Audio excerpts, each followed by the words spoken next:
is, guys? Boy, BlastphamousHD, and we're probably fucking up right now because I'm about to watch 10 creepiest audio recordings. The original video is in the link down below. It's by Top Trending.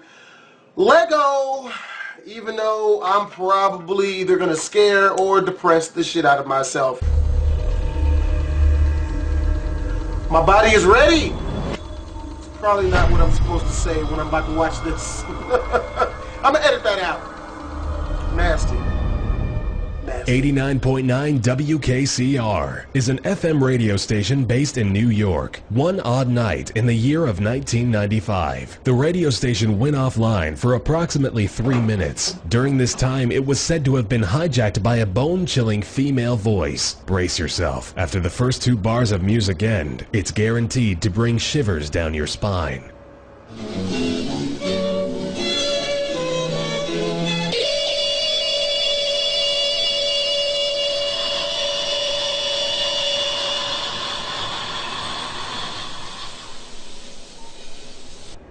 Following the initial override and heaving breathing, the mysterious voice begins to read out the name and time of death of various people who lived in New York. The chant-like rhythm combined with the faint ring of chimes makes this second segment emulate a situation that is nothing less than demonic. April 1988, Ruth Marnani, wife of Rocco Henry Bob Lindy. October 1988, Morgan Trumick, father of Barbara, husband of Elsie Barber's dad. August 22nd, 1985, Irene McGillis Tutulia. The voice was never traced, nor was any major connection made between the names being read. This leaves the paranormal events as an outright shocking mystery. About 7 years ago, on March 9th, 2008, a 10-second clip of an eerie, unidentifiable voice was discovered in the midst of a historian's research, which dated all the way back to 1860. This recording was created using a phonautograph, which was the bleeding edge of sound-based technology at the time. Compared to the audio we are used to today, this clip sounds nothing less than a demonic chant you would hear in your worst nightmare.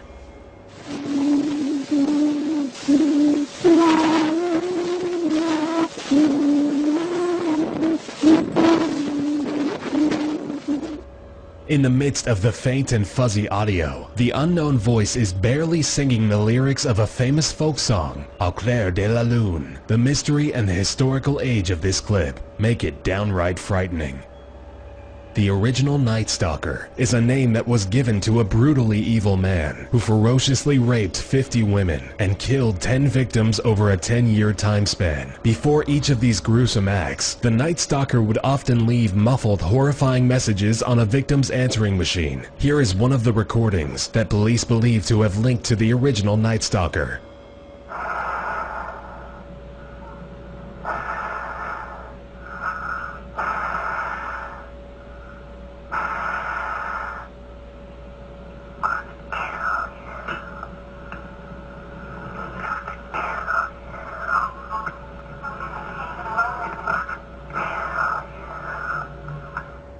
The Night Stalker was never convicted and is still out there today. It's frightening to consider the possibility that your answering machine could contain a similar message any day now. The fuck? When considering the possibility of aliens in parallel dimensions, it becomes very easy to dismiss it all as mere fiction. The following clip is between a public radio broadcast and an unknown caller based in military facility Area 51 proves to be very different. The psychotic and emotional atmosphere of panic and sincerity of terror in the caller's voice is either incredible acting or the introduction to a harsh reality the human race always wishes to dismiss so quickly: the discovery of aliens. Hello, Art? Yes. Hi. I don't have a whole lot of time. Well, look, let's begin by finding out whether you're using this line properly or not.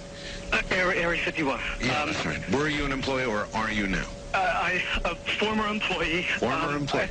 I was let go on a medical discharge about a week ago.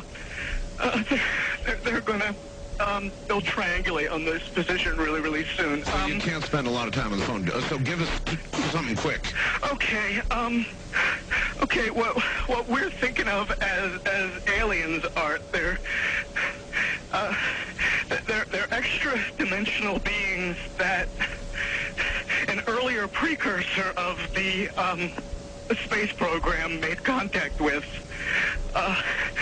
They are not what they claim to be. I started getting... In some way, something knocked us off the air, and we're on a backup system now. It's the government, or... I don't know. The caller claims that the aliens are actually extra-dimensional beings, and they are not what they claim to be, which means that they are able to access a dimension we are unable to decipher. The fact that science is still catching up to these complex areas of study leaves us to ask ourselves, are we constantly surrounded by invisible, extraterrestrial entities that we fear so greatly? Vladimir Komarov was a Russian astronaut who made a journey into space that was cut short due...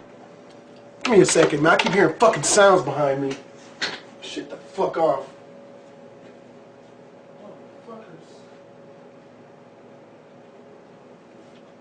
I ain't with that fuck shit. Motherfuckers. It's probably this video's got me fucking spooked, man. Oh. Or my cat was in the closet fucking with shit. Due to the botched construction and inspection of the spaceship prior to launch, he spent 17 orbits in a freezing cold, permanently rotating capsule, which lacked power and stabilization. This clip is Komarov's final transmission to one of the leaders of the expedition, named Alexei Kosygin, during his lethal fall toward Earth, cursing at the people who put him inside a flawed spaceship.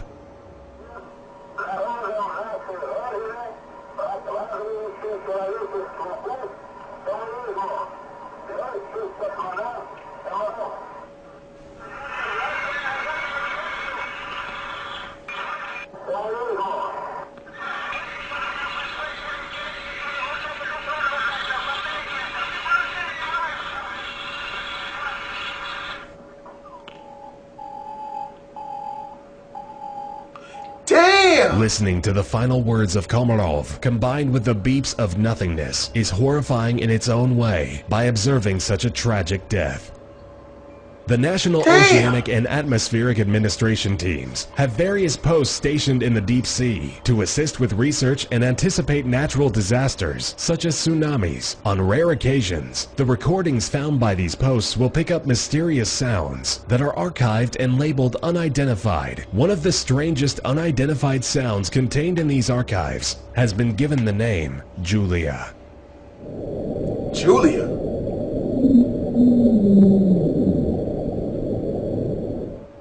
This humane, eerie, woman-like voice, combined with the fact that less than 5% of the ocean has been explored, leads us to the terrifying reality that entities with behavior completely unknown to humans may be lurking in the uncharted depths of the ocean. During the Vietnam War, the Vietnamese belief was that the dead must be buried in their homeland, or their soul will wander aimlessly in pain and suffering. Vietnamese feel that if a person is improperly buried, then their soul wanders constantly. The US used this against them by recording ghostly sounds and voices, which they hoped would impersonate dead, wandering Vietnamese soldiers.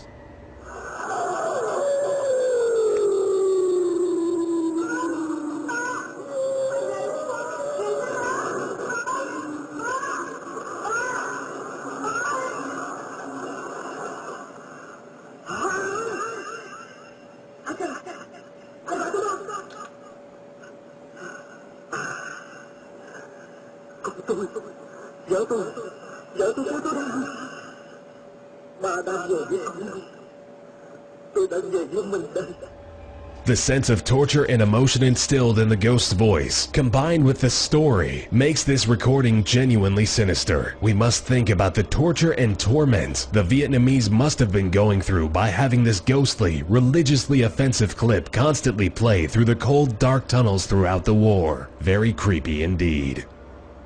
The unexplored secrets of our galaxy will always be mysterious to us as humans. The Cassini spacecraft is a ship that was sent to Saturn in 2004. Since then, it has been recording various data about the planet, completely new to us. During this expedition, the spacecraft has been detecting intense radio emissions from the planet. These signals have been compressed to become audible to the human ear, and this is the result.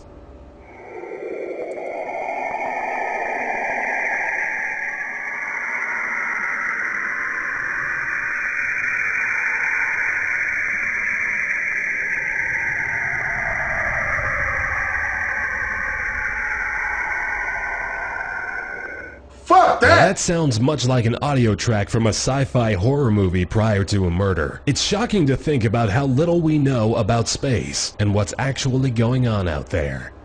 Nope. One of the most heart-wrenching stories is of the Jonestown Massacre. The People's Temple was a cult led by Jim Jones, which held approximately 1,000 people. Jones isolated his followers at a place informally named Jonestown and promised them a utopian society where everything would be equal. In the end, Jones' narcissistic and extremist religious beliefs led him to killing over 900 people, including children, with cyanide-infused Kool-Aid. The following is the clip of Jones' last words while he brutally committed mass genocide among his followers.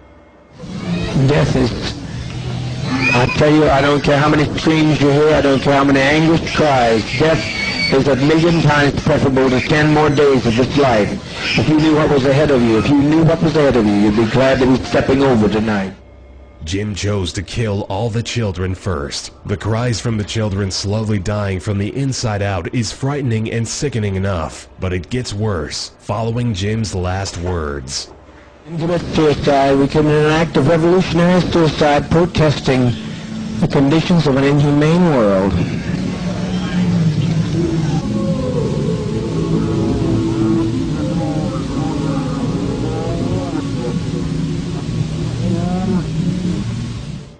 After Jim speaks his final words and the poison was finally setting in, you can clearly hear a very alarming demonic growl, followed by faint demonic chants. Once everyone was confirmed dead, Jim Jones would take his own life by shooting himself in the head. It's not a surprise that an act as disgusting as this can awaken the presence of evil supernatural beings. The WOW signal was a radio signal detected by astronomer Jerry Amon while he was taking part in an extraterrestrial investigation using a radio telescope. During the investigation, a signal was discovered coming from deep space in the constellation of Sagittarius. Here is a snippet of the recording.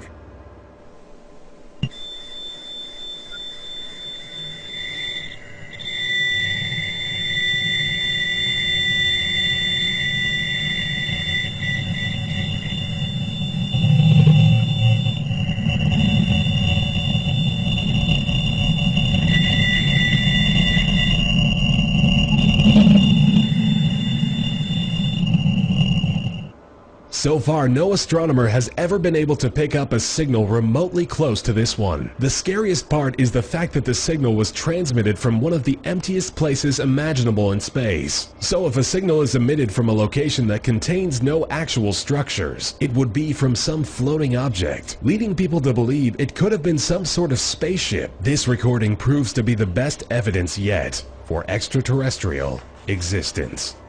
Nope. Nope. Time to play some PS4. That was creepy as fuck. Well, I hope you guys enjoyed this video. If you guys want to go check out Top Trending's channel, click the link in the description. It'll take you to the original video. As always, the boy BlastphamousHD. I'm up out of this bitch. Twisms. Make sure to check out my prank channel. I'm uploading 2 brand new pranks every single week, as this one you see on the left. Click the annotation if you want to watch that, or look in the description where I'll leave a link for the people who are on phones. And as always, BlastphamousHD out.